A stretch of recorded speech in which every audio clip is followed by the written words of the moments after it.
12h30. Madame, Monsieur, bonsoir. Bienvenue dans le journal dont voici les titres. Le président de la République a quitté Nouakchott aujourd'hui pour Malabo pour présider la 23e session ordinaire de la conférence des chefs d'État et de gouvernement de l'Union africaine.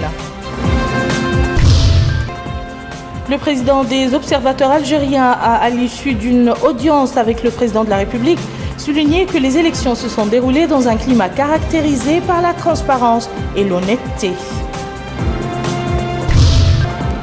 Ouverture aujourd'hui à Nouakchott des travaux d'un atelier sur la coopération internationale dans le domaine de lutte contre le terrorisme. Et nous ouvrons ce journal par le courrier du président de la République. Mohamed El Abdelaziz a adressé aujourd'hui un message de félicitations à son homologue, le président mozambicain Armando Guebuza, à l'occasion de la célébration par son pays de son indépendance nationale. Le chef de l'État a exprimé ses vœux au président de la République sœur du Mozambique et au peuple mozambicain, réaffirmant sa ferme volonté de continuer d'œuvrer pour le renforcement des excellentes relations de coopération existant entre nos deux pays dans l'intérêt commun de nos deux peuples. Je vous le disais dans les titres, le président de la République, président de l'Union africaine, Mohamed El Abdelaziz, a quitté Nouakchott aujourd'hui pour Malabo, capitale de la Guinée équatoriale, pour présider la 23e session ordinaire de la conférence des chefs d'État et de gouvernement de l'Union africaine. Au cours de ce voyage, le chef de l'État est accompagné d'une importante délégation comprenant notamment messieurs Ahmed Outegedi, ministre des Affaires étrangères et de la coopération, Brahim Oulumbar Kouloumd El-Mokhtar, ministre du développement rural, Ahmed El-Baye, directeur de cabinet du président de la République, Hamadi Ouelmoimou, ambassadeur de Mauritanie à Addis Abeba, Ba Abdrahman, ambassadeur de Mauritanie à Abuja, et d'autres personnalités. Et avant son départ pour Malabo, le président de la République avait reçu en audience au palais présidentiel à Nouakchott M. Yahya Abdrahman, président de la commission juridique au Conseil algérien de la Oumma, qui a pris part à l'observation de l'élection présidentielle. L'entrevue a eu lieu en présence de M. Taqi Ould Sidi, président de l'Observatoire national pour la surveillance des élections. Le responsable algérien a, à l'issue de l'audience, souligné que les élections se sont déroulées dans un climat caractérisé par la transparence et l'honnêteté, louant l'atmosphère globale du scrutin. Le candidat à la présidentielle du 21 juin, Biram Ould Abeid, a tenu cet après-midi un point de presse au cours duquel il a remercié tout le peuple mauritanien. Par la même occasion, il a indiqué que l'opération électorale a été entachée de quelques fraudes, annonçant qu'il a déposé des recours au Conseil constitutionnel. Je vous propose de l'écouter.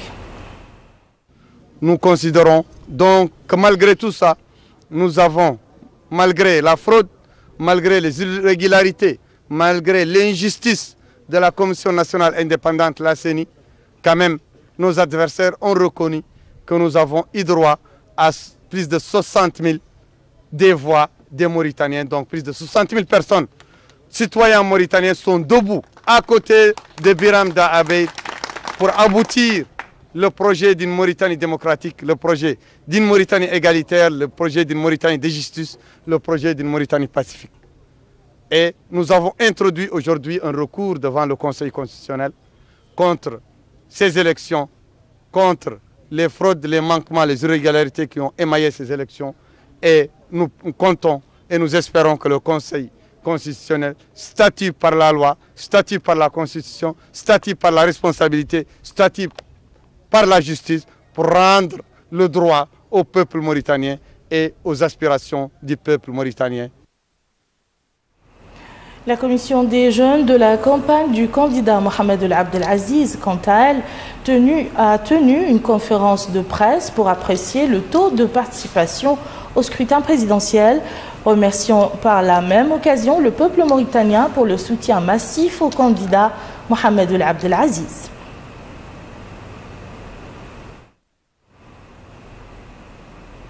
La Mauritanie préside depuis ce matin les travaux de la 25e session ordinaire du Conseil exécutif de l'Union africaine qui s'est ouvert aujourd'hui à Malabo, capitale de la Guinée équatoriale.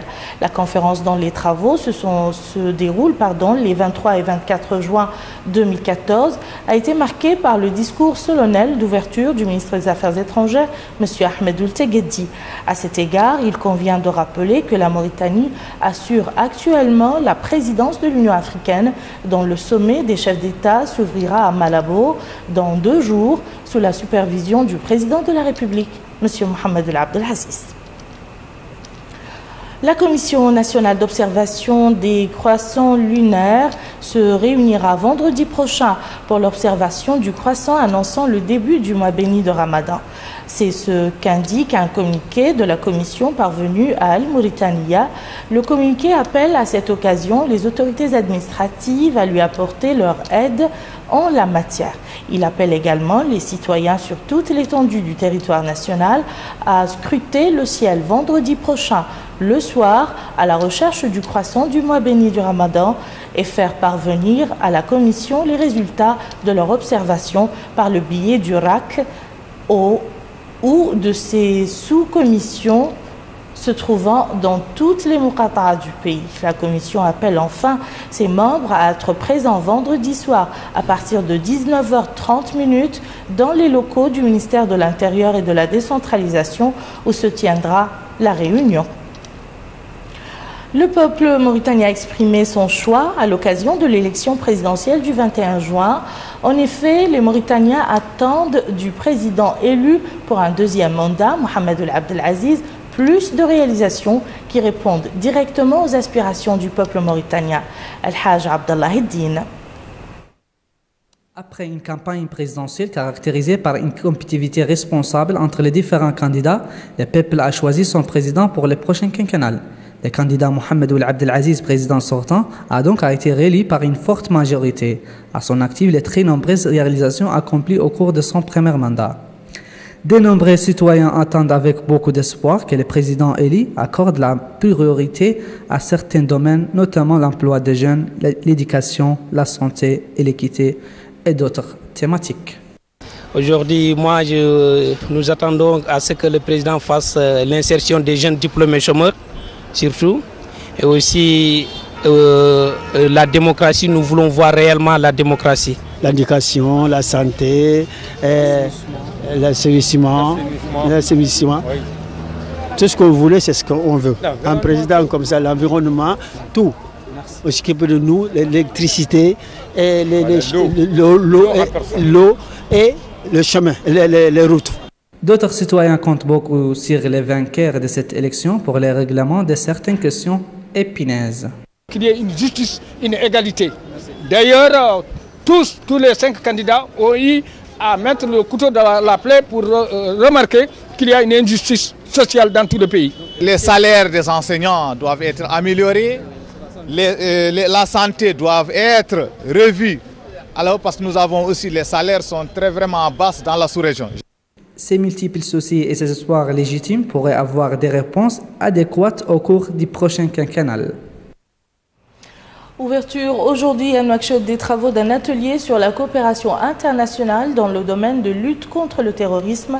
L'atelier, qui dure un seul jour, est organisé par le ministère de la Justice en collaboration avec l'ambassade des États-Unis. Les participants à cette rencontre ont suivi des exposés portant dans leur ensemble sur la lutte contre le terrorisme, les défis et les contraintes de cette coopération. Salim Majbour Salem. La rencontre réunit des magistrats, greffiers et autres cadres du ministère de la Justice. Les participants se retrouvent à la faveur d'une série de séminaires organisés par le ministère de la Justice pour parler du terrorisme et des défis qu'il impose à la communauté internationale. La Mauritanie a initié une série de stratégies et de prévention de lutte contre ce fléau ces dernières années.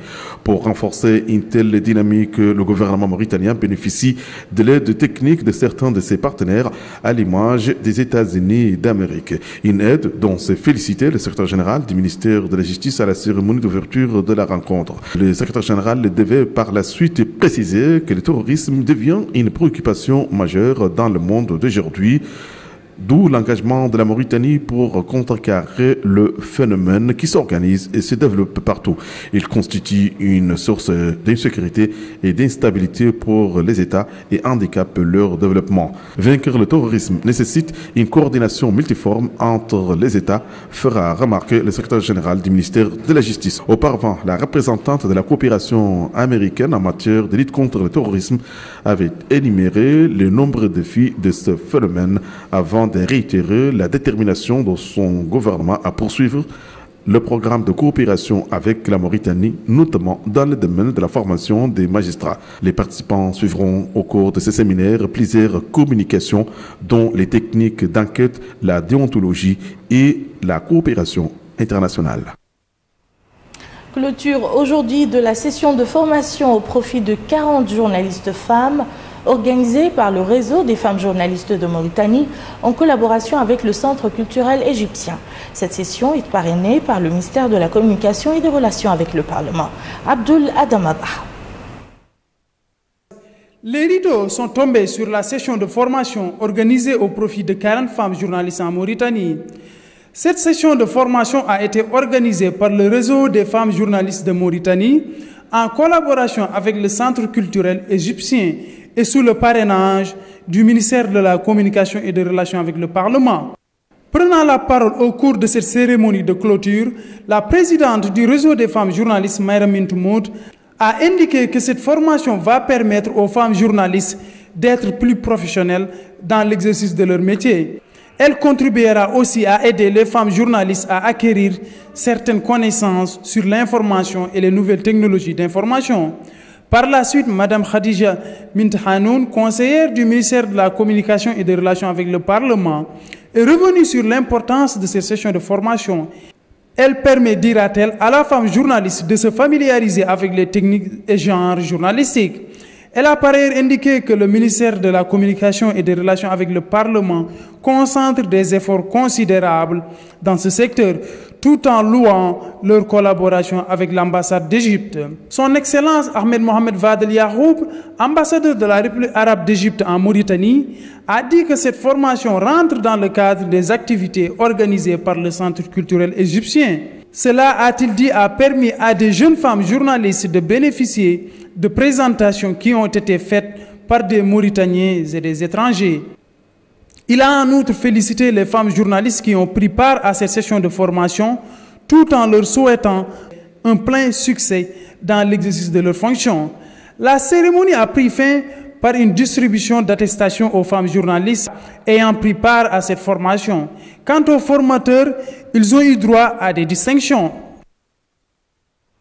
Cap à présent sur Nouadhibou pour parler de l'inauguration de la nouvelle agence de l'ANAPEJ, l'Agence nationale pour la promotion et l'emploi des jeunes. Boubacar Ndiaye.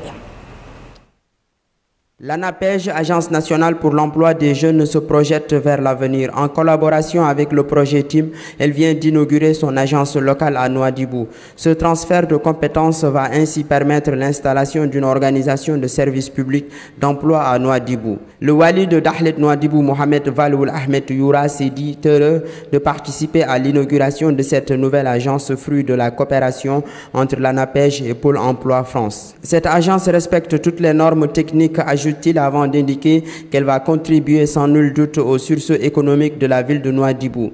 De son côté, le directeur de l'Agence nationale pour l'emploi des jeunes a affirmé que l'inauguration de cette agence de Nouadhibou marque la volonté de l'ANAPEJ d'implanter des agences un peu partout en Mauritanie. Cette volonté repose sur un besoin important de main-d'œuvre que connaît aujourd'hui la ville de Nouadhibou, a-t-il expliqué. La création de cette nouvelle agence va davantage contribuer à la lutte contre le chômage des jeunes et améliorer les services publics de l'emploi de l'ANAPEJ. La Fondation du Secours islamique international a procédé aujourd'hui à la distribution de produits alimentaires au profit de plus de 1200 familles. Cette distribution intervient à quelques jours du mois béni du Ramadan. Plus de précisions avec Rabia Deita. 1200 familles ont bénéficié de dons alimentaires à l'occasion de l'approche du mois béni du Ramadan. Des dons distribués par la Fondation du Secours islamique international. Au cours du lancement de l'opération de distribution, l'envoyé du secrétaire général de la Fondation du Secours Islamique International, M. Mohamed Ahmed El-Zenati, a indiqué que ce programme lancé aujourd'hui comporte 2 volets. Le premier concerne la rupture du jeûne et le second volet concerne le secours d'urgence, qui cible 3500 familles de réfugiés à Nouakchott et ses banlieues.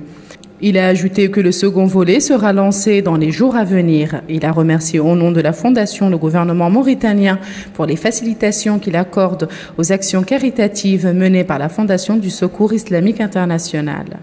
À son tour, la directrice du bureau de la Fondation du Secours Islamique International à Nouakchott, Mme Mesouda Mtbaha, a mis en exergue que le lancement du programme de rupture du jeûne constitue une contribution considérable dans l'action caritative, notamment au cours du mois béni du Ramadan. Elle a rappelé que les distributions de vivres seront composées de produits consommés par les jeûneurs, notamment des dattes, du lait en poudre. Elle a passé en revue les objectifs de la Fondation qui visent au développement des sociétés islamiques à travers la coopération avec les bienfaiteurs, afin d'apporter les aides aux musulmans indigents du monde. Rappelons que la Fondation du Secours Islamique International comporte 80 bureaux à travers le monde.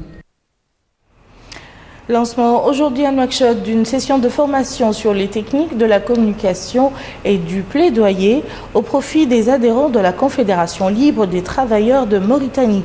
Participent à cette session de formation les coordinateurs régionaux et les membres du bureau exécutif de la CLTM.